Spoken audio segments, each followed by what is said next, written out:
พวกกล้วยเนาะเฮ้ยตึงหรือบ่หมากมันน่ะฮะหมากมันตึงแล้วยังอยู่บ่เลยโอ้กล้วยยังอันนี้น่ะบ่ฮู้นะสายพันธุ์กินได้ฮู้แต่สายพันธุ์กินได้โดยโอ้ยเนาะมันต้องมีชื่อนะกล้วยมีแต่คนบ้านค่อยเอิ้นบ่คืออ้ายเอิ้นนะเอิ้นอะไรซะเรียดไกรฮะเรียดไกรเวียดไกร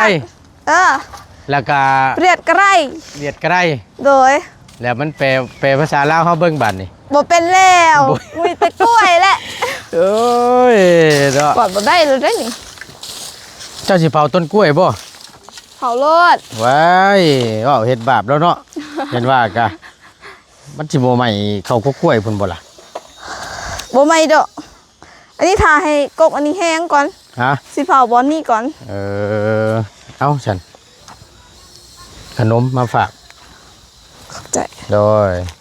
จุดก้อนเห็นเนี่ยปุ๊บควันได้เลยมันสะอาดถ้าว่าเห็ดแก๊สเบิร์ดบุยแมนไอลีเอากระไฟเขาอีกก็ได้เบิ้งหันเบิร์ดคักกระดีบาทนี่พี่น้องเนาะเห็นปะอ้อธรรมดาได้ธรรมดาสุดที่ไหนโอ้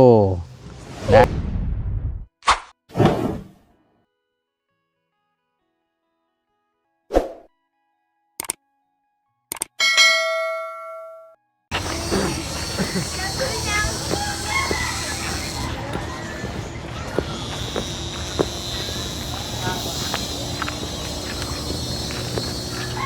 เอาคือถือว่าได้พังลักพังเลนเป็นทีเรียบร้อยเนาะแต่ว่าตัวนี้อันนี้พี่น้องเลยอันนี้ไ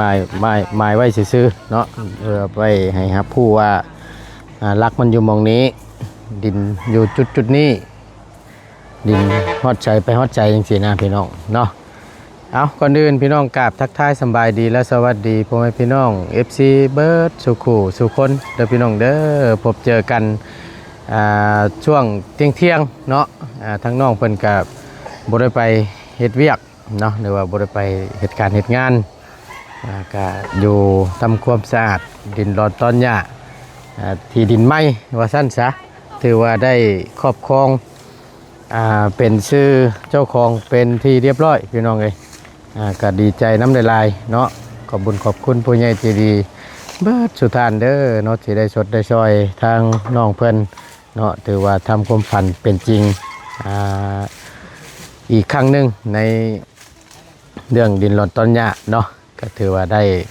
มาครอบครองเป็นที่เรียบร้อยพี่น้องเลยดีใจน้ำลายก็มีแต่ว่าทางน้องเพิ่นนี่ก็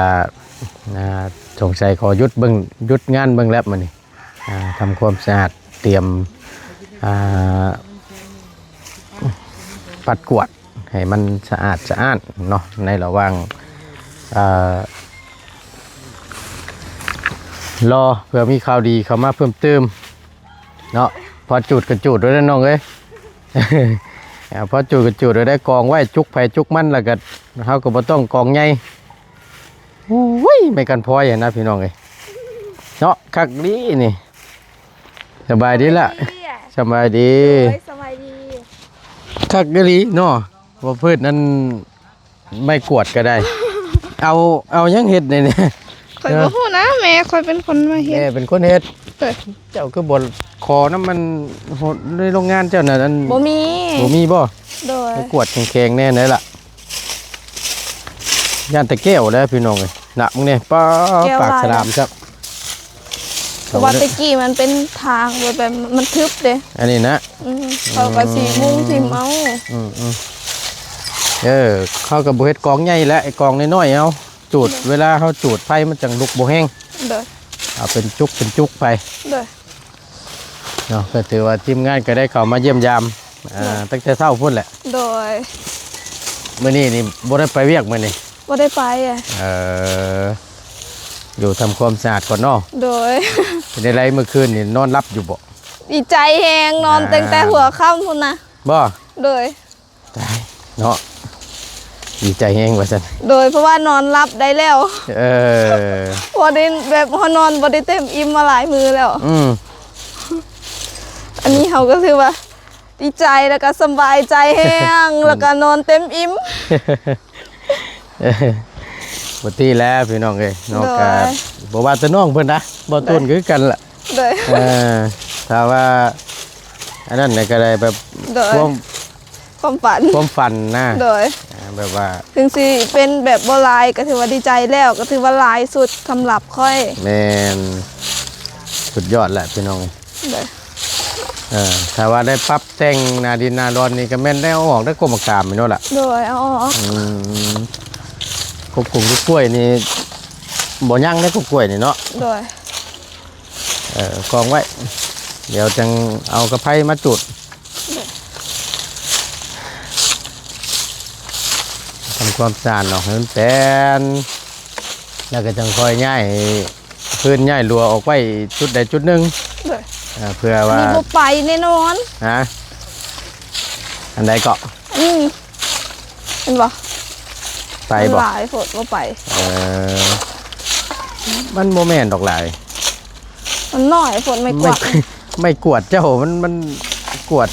อันนั่นนี่ชื่อมีบ่ขาดขาด บ่ฮู้ หมูมีบ่ ตรงเขาอยู่หั่นบ่ เอาแบบว่าเป็นมือห้างอะนะ บ่มี แบบห้างแล้วขาดกวดก็ออกอะนะ บ่มี หมูมีบ่ โดย ทำได้ตัวนั้นมานี่เขาเอาล่ามใช่แล้วกวดเกาะมัน ไว้ แม่นมันก็สะดวกสบายมันง่ายเห็น โด นะ ย แต่ตัวนี้นี่อันนั้นจะซื้อนี่นะกวด เริ่ม แบ เติ บบ แล้ว แม่นกกไหวบ่นั่นน่ะ โดยสวัสดี เจ้าสบายดีบ่าบุญคงสบายดีเด้อ ครั้งแรก แม่นบ่ครั้งแรกว้าวดีนะเออ เป็นทางน้องอยู่ โดย อยู่บนที่ไทยเครื่อง อ่า เป็นเวียกนะ โดย ทักทายเพิ่นละที่เพิ่นคนเมนมาบุญโก้งว่ามาหาน้องแน่ เออ ก็เลย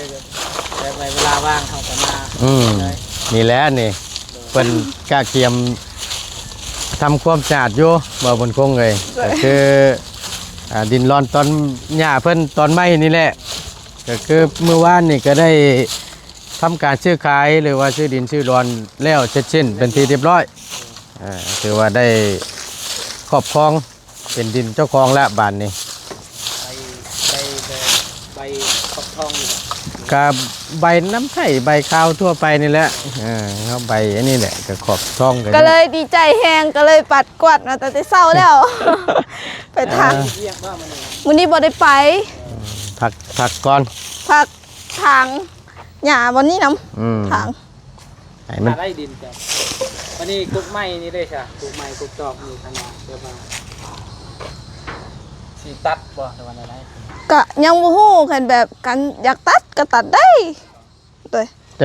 มันต้นยังกันต้นยังนี่ป๊อป ข่อยบ่ฮู้นะ โอ้บ่ รู้จักซื้อ แม่นผักหวานบ่แม่นบ่บ่คงต้นน่ะต้นอย่างตัวนี้ นี่พี่น้องเลยใครอยู่แต่บ่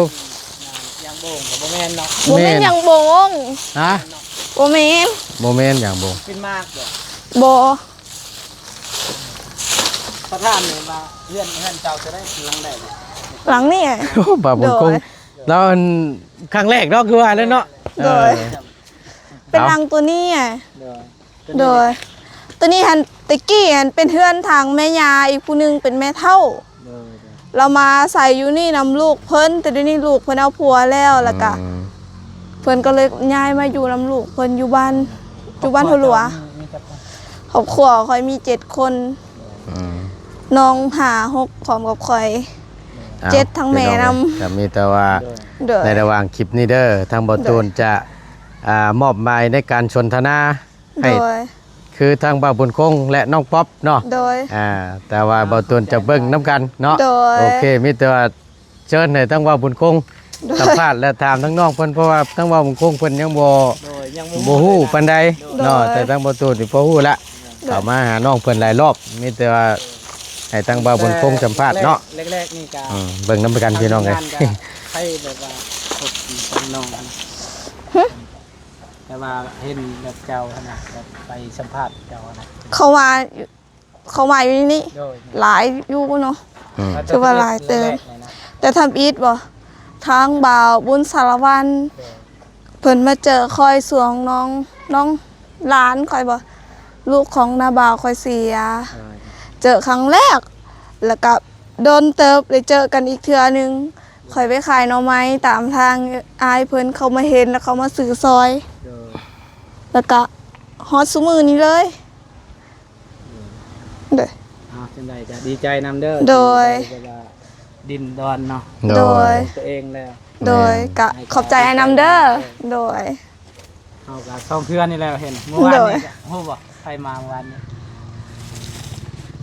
นิดหน่อยนะ ฮู้น้องใส ก็ โดย เป็นลูกอ้ายนี่แหละ เป็นลูกอ้ายบ่ โดยนั่นแหละ เอาแม่นบ่ โดย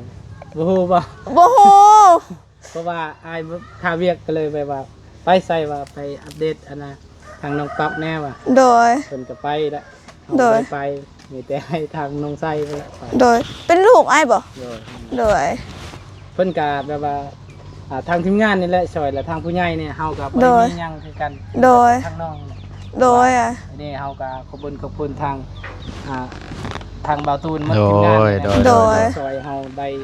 ได้เฮือนได้ซ่าน โดยจนฮอดซุมื้อนี้ ได้ปัจจุบัแม่น โด แล้ว ย แล้วก็เฮาก็ได้แล้วก็สิช่วยต่ออีกนะ โด โด ย ย เฮาก็แบบว่าโอ้ยบ่ได้ลืมบุญคุณเพิ่นนะ โดย ช่วยเฮาแต่เก่าเฮาก็บ่ได้มีคือกัน โดยอ่ะ เพิ่นช่วยมา โดย เอาก็สิลองตั้ง YouTube เอาว่านะ โดย ลองตั้ง YouTube แต่ที่เมียนหาเนาะอ้ายก็เฮ็ดเวียกเก็บกู้บ่ได้หยังนะเฮ็ด โดย 2 ปีนี่แหละ โดย บ่ได้หยังแล้วก็ โดย เฮ็ดทาง YouTube นี่ก็เฮาเบิ่งไปแล้วว่ามันก็ไปได้แน่นิดนึงแล้วเฮาก็ โดย อย่าและเฮาก็ได้อยู่นำครอบครัวเนี่ยนะ โด โด ย ย แมน โดย กับน้องใสแล้วก็น้องอีกผู้หนึงเนี่ยเป็นคนกะมุบ่ แม่นอันนั้นล้านของ โด เมี ย ขออนุญาตถามเด้อทั้งเมียอายยังแมันบ่ ย่าง โดยแต่ทางแม่อีกผู้หนึงแบบน้องเพิ่นแบบพอเราเสียบ่หรือว่าแนวใดได้ยินเพิ่นบอก ผู้ ว่า ใดก็ เป็นหลานอะไรเพิ่นบอก ล้านนั่น โดยมาอยู่น้ำอายแมันบ่โดย เพิ่นก็เข้ามาหาน้องหลายคนอยู่ ทางน้องล่านำและน้องแตงจริงนำ เพราะว่าเพิ่นก็บ่ฮู้จักแน่น โดยเพิ่นก็มาลินนำเลย คือว่าเห็นตอนนั้นเราก็มาทางเบาหลีตอนนั้น หึ ลูกเฮาน่ะเรา โดยมาแต่แบบเพิ่นกะ เราบ่กล้าปานใด โดยเพิ่นเอากล้องถ่ายมาบ่ได้ถามแต่ทางเบาบ่แม่นเบาลีทางไปทาง เบาเตียง เบาเตียงเนี่ย แล้วก็ เนาะ เบาเตียงเป็นคนเว้าโตน้องเขาก็มีแต่ถ่ายกล้องไว้ซื่อๆก็คิดว่า น้องเขาหันมาถ้ากับเบาเตียง แบบมานำเบาเตียงจับกล้องให้บ่ เด้อ ข่อยยังบ่ทันได้ฮู้จัก เด้อ ถ้าก็ได้ฮู้จักแบบ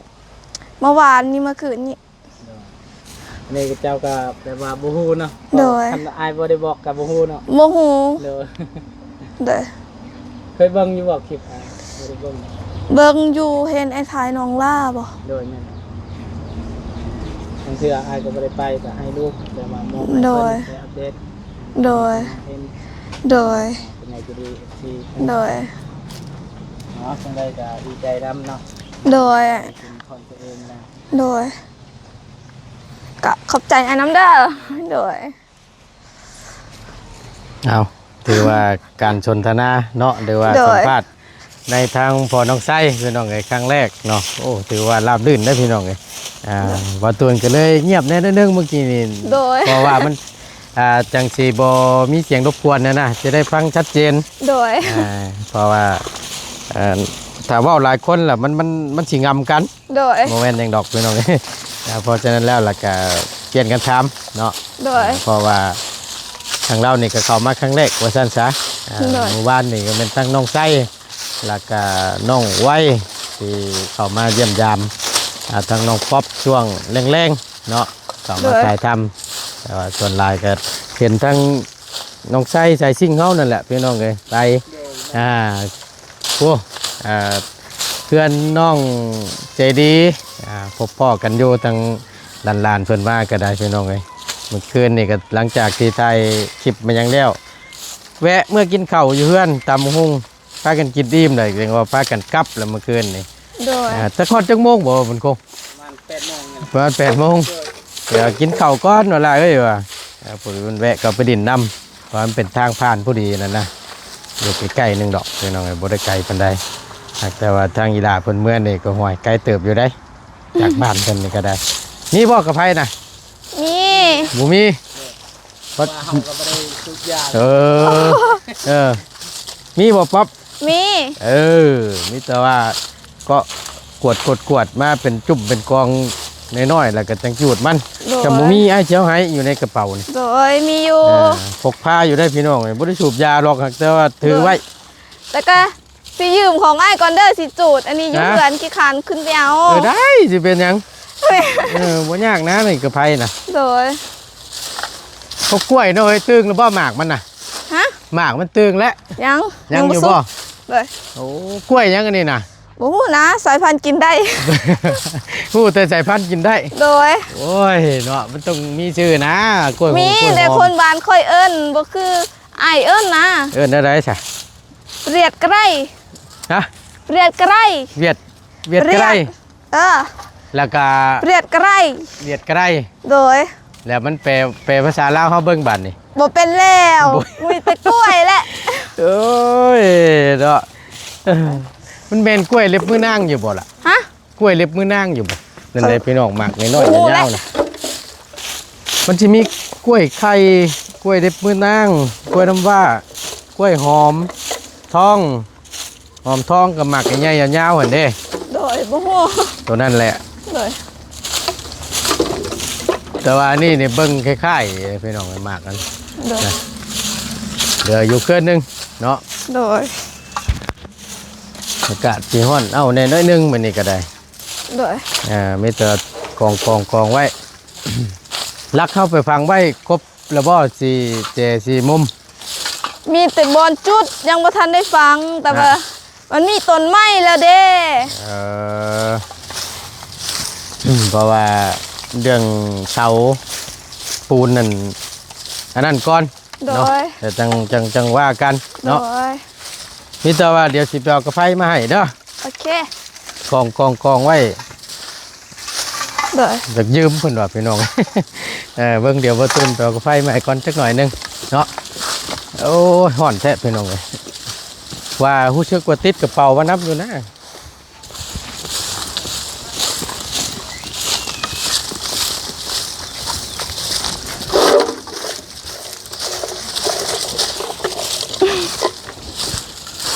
สิว่าไปแล้ว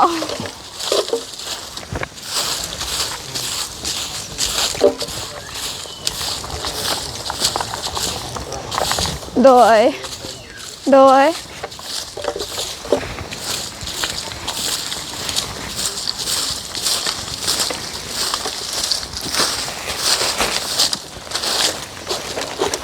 ไม่กวาดอีกอะโอ้ธรรมดา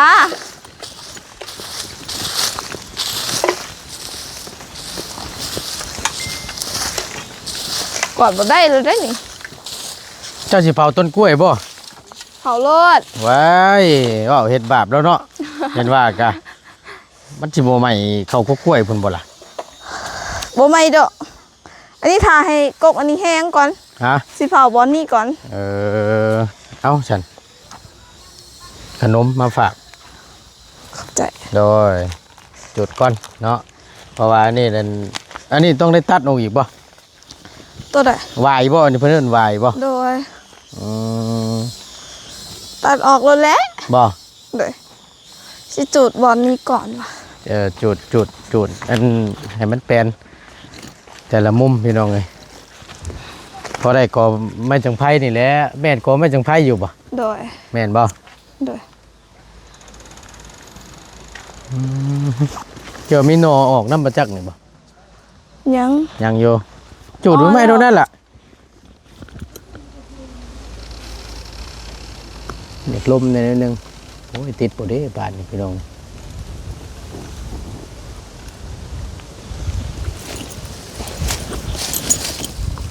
หน่วยเนี่ยปุ๊บควันได้เลยมันสะอาด ถ้าว่าเห็ดกองใหญ่แล้วเฮาปัญญานเด้มันลมเนาะ โดย มันสิเอาน้ำบ่ทันนั่นแหละ โดย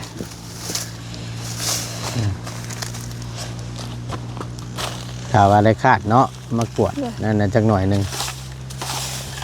มันจังสิสะดวกสบาย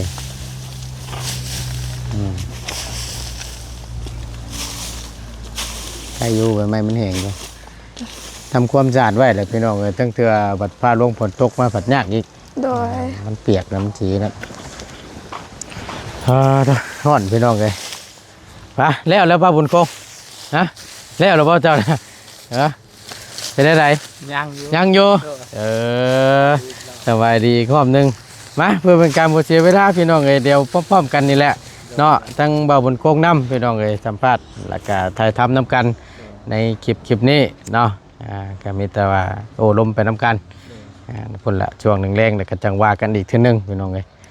น้องก็นี่แหละเดี๋ยวให้น้องเพิ่นพาเบิ่งแต่ละจุดฮู้แล้วบ่หม่องได้เจใดยังอยู่โอเคไม่แต่น้องเพิ่นจุดนี่ก่อนในเพิ่นย่างเบิ่งนำกันอีกรอบนึงลักนึงก็แม่นทันแล้วน่ะเห็นบ่แกแลน่ะแม่นข้าหันลงไปพุทธต่ำตารางเฮือนละบ่าวแล้วบ่ แม่น แม่นผู้คนแทกนั่นแม่ละบ่าวดึงตะรับเม็ดดึงไปลึกมาเพราะว่าต่ำเฮือนเจ้าของ โดย โอ้ยลักอีกลักหนึ่งอยู่ตารางเฮือนแล้วผู้ เพราะว่าดินมันยื่นนะพี่น้องเป็นคือข้างหมูนี่แหละช่วยๆในน้อยนึงมันเลยโค้งไปเพราะว่าอยู่ตารางผู้ได้บ่นั่ง ยังบ่ติด ยังบ่ติด โดย จุดไปไหม้แล้วได้ล่ะ บ่ได้ จุดไปไหม้รถ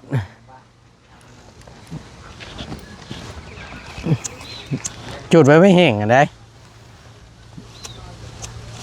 แก๊สเบิดบ่อย แม่นไอ้ลีเอาก็ไปขออีกก็ได้ เบิ่งหั่นเบิดคักกะดีบาทนี่พี่น้องเอ้ยเนาะ เห็นบ่อ้อ เด้ บ่ธรรมดาได้ ธรรมดาซะที่ไหน โอ้ได้ยังได้อยู่ยังได้อยู่ ยังได้อยู่ เอาเลยเราเคลียร์จะรถบาทนี่นั่นก็ใหม่ยังมันดอกไก่โยนใบแห้งอยู่ เอ้า ใจเย็น ใจเย็น จะยันหมู่ใหม่บ่นี่น่ะ โดย ก้อนกลุ่มกันแล้วนี่ ได้แล้วบ่ ติดแล้ว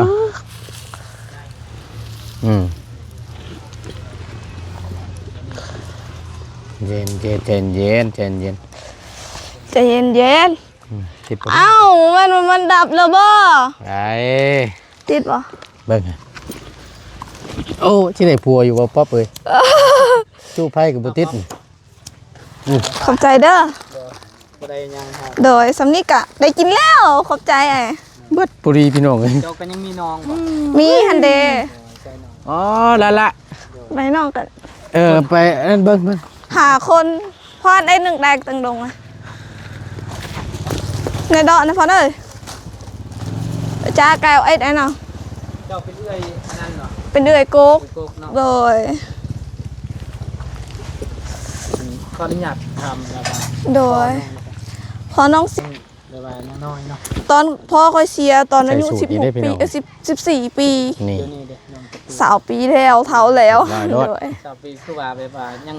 น้อยๆเนาะ น้อยๆก็เป็นคนโตน้อย แต่อายุหลายแล้ว เดี๋ยวคิดว่าอายุเจ้าประมาณอยู่ ติดอ้อบาด 15หรือว่า16ปีแหละ อย่ายองโพด อันนี้แหละ เสียดายว่ามีเงินแน่มีเงินก็สิให้อยู่ดอก ของแท้ได้ เป็นบ่อ๋อนะเท่าแล้ว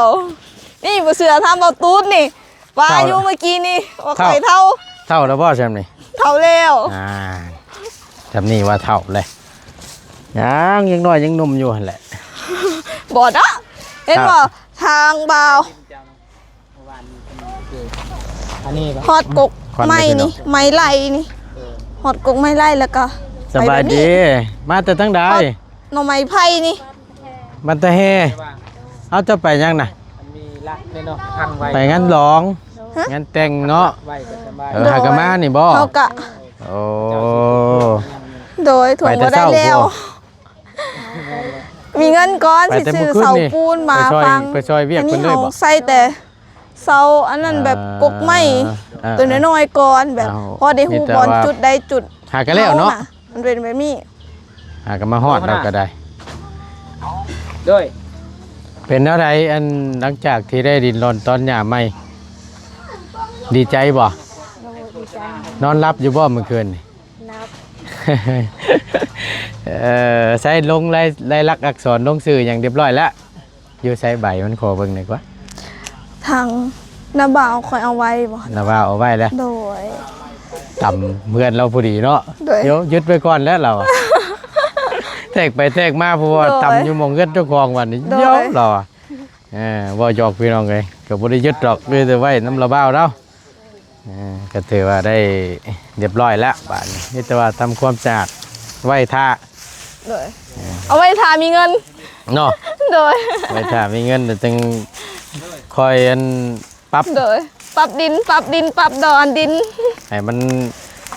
ให้มันส เพียง ง่างามให้มันเพียง แม่นคำปาดกันน้อยเดียวนึงดอกพี่น้องกับโบราณพันใด โดย บ่คือตัวเพื่อนน้องกองมีเพิ่นแต่อันนี้ โดย มันจะมือกันในเด้สรุปลงแน่นึงก็ได้แหละ โดย ในการที่จะ โดย ปรับดินนี้พี่น้องเพิ่นก็โอ้ยบ่ตูนได้ว่าซั่นแต่ว่าปรับเฮ็ดเด้อคือเพื่อนน้องกองมีว่าซั่น โดย บ่เป็นอันนั้นดอกพี่น้อง โดย พูดออกน้อยนึงให้มันเพียงกับ โดย เท่านั้นก็โอเคแล้วมันเนินมาเดียวนึงนะก็สิว่า โดย ก็ถือว่าชมมาพักควรล่ะพี่น้องเอ้ยเนาะ โดย บ่ตูนขอจบคลิปปิดคลิปก่อน โดย อยู่ดีมีแห้ง โดยอยู่ดีไม่แห้งเด้อ ส ข บาย อให้ ดี อ้าย เด้อ เดินทางปลอดภัยขอให้อ้ายพัฒนาสิ่งใดขอให้ได้สิ่งนั้นเด้อ สาธุ ขอให้อ้ายร่ำรวยๆเฮ็ดหยังจับหยังก็ขอให้เป็นเงินเป็นทองขอให้สุขภาพแข็งแรงเด้อ สาธุ ขอให้พระเจ้าอวยพร ได้คุกตัวเด้อบ่แรงเด้อ โดย โอเคพี่น้องเอ้ยโอ้ เด้อ ยเนาะโดยโอ้เป็นได้เดี๋ยวนี้มาแรกๆรถอยากอายตามเบิ่ง โดย โอ้ยเนาะพี่น้องเอ้ยขอบคุณหลายๆอยู่ดีมีแฮงเด้อพี่น้องเด้อสำหรับคลิปนี้บ่ตูนลำลาแหละพบเจอกันคลิปหน้าสำบายดีเด้อ